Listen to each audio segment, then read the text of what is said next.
ಸಚಿವ ಬಿ ನಾಗೇಂದ್ರ ರಾಜೀನಾಮೆಗೆ ಆಗ್ರಹಿಸಿ ಬಿಜೆಪಿ ಜೆಡಿಎಸ್ ಮೈತ್ರಿಕೂಟ ವಿಧಾನಸೌಧದಲ್ಲಿ ಸಮರ ಸಾರಿದ್ದಾರೆ. ಇತ್ತ ಕಲಾಪ ನಡೆಸಲು ಬಿಡ್ತಿಲ್ಲ ಎಂದು ಕಾಂಗ್ರೆಸ್ ಶಾಸಕರು ಅಂಗಳಕ್ಕಿಳಿದಿದ್ದಾರೆ. ಬಿಜೆಪಿ ಶಾಸಕರು ಪ್ಲೇ ಕಾರ್ಡ್ ಹಿಡಿದು ವಿಧಾನಸೌಧದ ಸುತ್ತ ಮೆರವಣಿಗೆ ಮಾಡುತ್ತಿದ್ದರೆ ಕಾಂಗ್ರೆಸ್ ಕೂಡ ಕೌಂಟರ್ ಪ್ರೊಟೆಸ್ಟ್ ಮಾಡಿದೆ.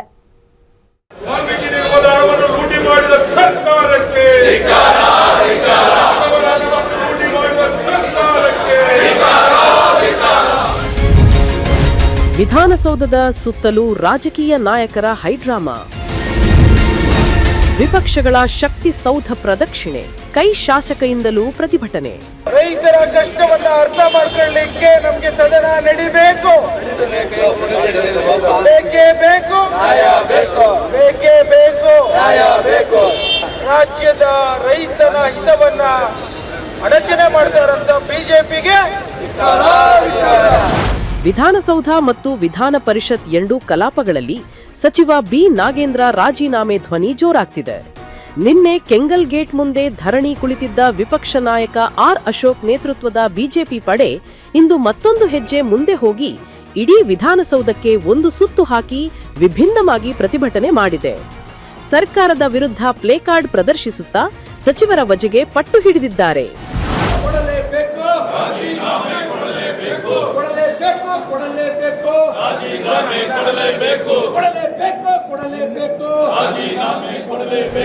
ಸಿಬಿಐ ಚಾರ್ಜ್ ಶೀಟ್ ಅಲ್ಲಿ ಅವರ ಹೆಸರಿದೆ, ಅಪರಾಧಿ. ಈಗ ಪ್ರಾಸಿಕ್ಯೂಷನ್ಗೆ ಸಿಬಿಐ ಚಾರ್ಜ್ ಶೀಟ್ ಅಲ್ಲಿ ಅವರ ಹೆಸರಿಲ್ಲ ಅಂದ್ರೆ ರಾಜ್ಯಪಾಲರಿಗೆ ಪ್ರಾಸಿಕ್ಯೂಷನ್ಗೆ ಹೆಂಗೆ ಪರ್ಮಿಷನ್ ಕೇಳ್ತಾರೆ ಅವರು? ಪ್ರಶ್ನೆ ಮಿಸ್ಟರ್ ಪರಮೇಶ್ವರ್, ನಾನು ಪ್ರಶ್ನೆ ಕೇಳ್ತಾ ಇದ್ದೀನಿ. ಮಿಸ್ಟರ್ ಪರಮೇಶ್ವರ್, ಅವರ ಹೆಸರು ಸಿಬಿಐನಲ್ಲಿ ಇಡಿನಲ್ಲಿ ಇಲ್ಲ ಅಂದ್ರೆ ಪರ್ಮಿಷನ್ಗೆ ರಾಜ್ಯಪಾಲರನ್ನ ಯಾಕೆ ಕೇಳ್ತಾರೆ? ಹೆಸರಿಲ್ದವ್ರು ಕೇಳಕ್ಕೆ ಯಾವ ಅಧಿಕಾರ ಇದೆಯಾ? ಅಷ್ಟಾದ್ರೂ ಕಾಮನ್ ಸೆನ್ಸ್ ಬೇಡವಾ ಕಾಂಗ್ರೆಸ್ ಅವ್ರು ನಿಮ್ಗೆ? ನಾವೇನು ಕಮ್ಮಿ ಇಲ್ಲ ಅಂತ ಫೀಲ್ಡ್ಗಳದ ಕಾಂಗ್ರೆಸ್ ಶಾಸಕರು ಬಿಜೆಪಿ ಹೋರಾಟಕ್ಕೆ ಕೌಂಟರ್ ಪ್ರೊಟೆಸ್ಟ್ ಮಾಡಿದ್ದಾರೆ. ಸದನ ನಡೆಸಲು ಬಿಡಿ ಎಂದು ಆಗ್ರಹಿಸಿ ಕಾಂಗ್ರೆಸ್ ಶಾಸಕರಾದ ಬಿಕೆ ಸಂಗಮೇಶ್ ಹಾಗೂ ರಂಗನಾಥ್ ವಿಧಾನಸೌಧದ ಗಾಂಧಿ ಪ್ರತಿಮೆ ಎದುರು ಧರಣಿಗೆ ಕುಳಿತರು. ರಾಜ್ಯದಲ್ಲಿ ತೀವ್ರ ಬರ ಪರಿಸ್ಥಿತಿ ಹಾಗೂ ಅಭಿವೃದ್ಧಿ ವಿಚಾರಗಳ ಬಗ್ಗೆ ಚರ್ಚೆಗೆ ಅವಕಾಶ ನೀಡದೆ ಬಿಜೆಪಿ ಕಾಲಹರಣ ಮಾಡುತ್ತಿದೆ ಎಂದು ಆಡಳಿತ ಪಕ್ಷದ ನಾಯಕರು ನೇರ ವಾಗ್ದಾಳಿ ಮಾಡಿದ್ದಾರೆ. ಈ ಬಿಜೆಪಿ ಮತ್ತು ಜೆಡಿಎಸ್ ನಾಯಕರ ಅವರ ನಡವಳಿಕೆಯ ವಿರುದ್ಧ ವಿಧಾನಸಭೆ ಒಳಗಡೆ ಮತ್ತು ವಿಧಾನ ಪರಿಷತ್ ಒಳಗಡೆ ಅವರು ನಡೀತಾ ಇರ್ತಕ್ಕಂಥ ನಡವಳಿಕೆಯ ವಿರುದ್ಧ, ಅವರ ಜನವಿರೋಧಿ ನೀತಿಯ ವಿರುದ್ಧ ನಾಳೆ ಇಲ್ಲಿ ಎಲ್ಲ ಶಾಸಕರು ಕೂಡ, ನಮ್ಮ ಕಾಂಗ್ರೆಸ್ ಪಕ್ಷದ ಶಾಸಕರು, ವಿಧಾನ ಪರಿಷತ್ ಸದಸ್ಯರು ಇಲ್ಲಿ ಪ್ರತಿಭಟನೆಯನ್ನು ಮೌನವಾಗಿ ಹಮ್ಮಿಕೊಳ್ಬೇಕು ಅಂತಕ್ಕಂಥ ಒಂದು ಸಂದೇಶವನ್ನು ಇವಾಗ ನಮಗೆ ಕಳಿಸಿದ್ದಾರೆ. ಅದರಿಂದ ನಾನು ಇಬ್ಬರು ಶಾಸಕರನ್ನು ಕೂಡ ಮನವೊಲಿಸ್ತಾ ಇದ್ದೀನಿ, ದಯಮಾಡಿ ಇವತ್ತು ಇಲ್ಲಿಗೆ ಅಂತ್ಯ ಮಾಡಿ ಅಂತೇಳಿ. ಕಳೆದ 4 ದಿನಗಳಿಂದಲೂ ಆಡಳಿತ ಮತ್ತು ವಿರೋಧ ಪಕ್ಷಗಳ ನಡುವೆ ಹಾವು ಸಾಯಲ್ಲ ಕೋಲು ಮುರಿಯಲ್ಲ ಎಂಬಂತಹ ಬಿಗುವಿನ ವಾತಾವರಣ ನಿರ್ಮಾಣವಾಗಿದೆ.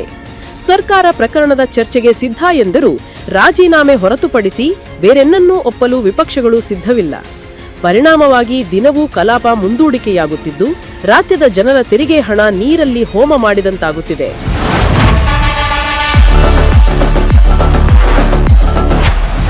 ಜನರ ಸಾಲು ಸಾಲು ಸಮಸ್ಯೆಗಳನ್ನು ಚರ್ಚಿಸಿ ಪರಿಹಾರ ಕಂಡುಕೊಳ್ಳಬೇಕಾದ ಅಧಿವೇಶನ ಈಗ ಕೇವಲ ಆರೋಪ ಪ್ರತ್ಯಾರೋಪಗಳ ಅಖಾಡವಾಗಿದೆ. ಇದೇ ಪರಿಸ್ಥಿತಿ ನಾಳೆಯೂ ಮುಂದುವರೆದರೆ 1 ವಾರದ ಈ ಮುಂಗಾರು ಅಧಿವೇಶನ ಹೊಳೆಯಲ್ಲಿ ಹುಣಸೆ ಹಣ್ಣು ತೊಳೆದಂತೆ ವ್ಯರ್ಥವಾಗುವುದರಲ್ಲಿ ಯಾವುದೇ ಅನುಮಾನ ಇಲ್ಲದಂತಾಗಿದೆ. Durgesh Nayak, political bureau, Guarantee News, Bengaluru.